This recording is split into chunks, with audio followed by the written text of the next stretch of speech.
Hello, Sir Sean. Kumusta po? Redman Toys Raymond here. So ito sir, testingin lang natin sir yung unit na order nyo. The WE Glock 34 Gen 3 Airsoft Gas Blowback Pistol. Okay, so ito yung magazine. Okay. Okay. So, lagyan natin ng BB.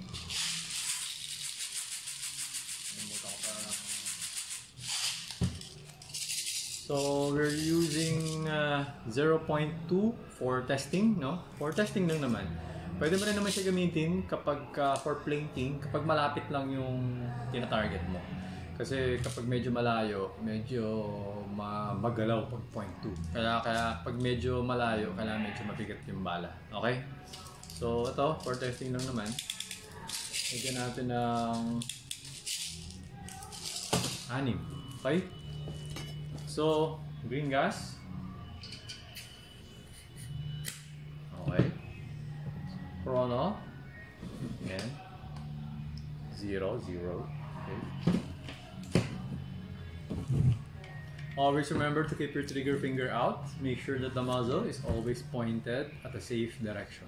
Okay? So, firing.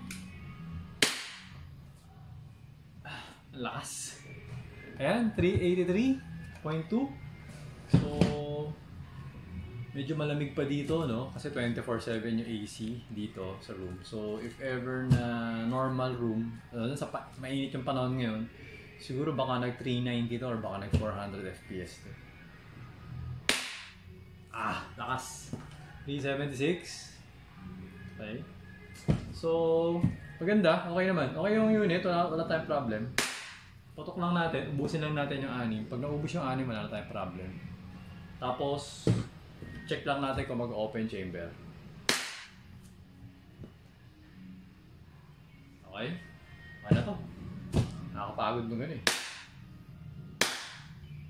Yan, nag-open chamber siya. Okay? So, last shot is 350. Konti lang din yung pumasok na gas sa kanya kasi brand new yung magazine. Brand new yung unit, brand new yung ano. Basta pag bago kasi yung magazine, hindi mo siya kaya punuin ng gas. Konti lang yung papasok sa kanya.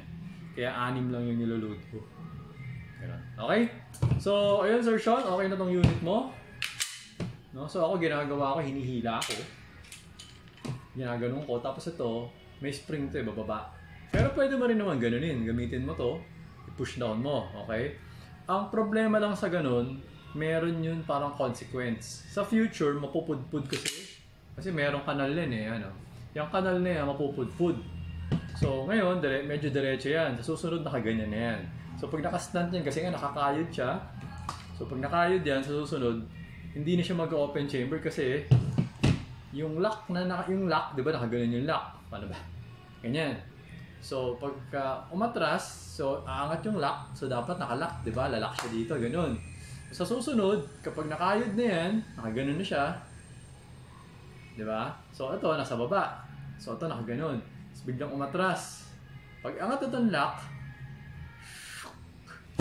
itutulak na nila pababa. So, hindi na siya mag-open chamber.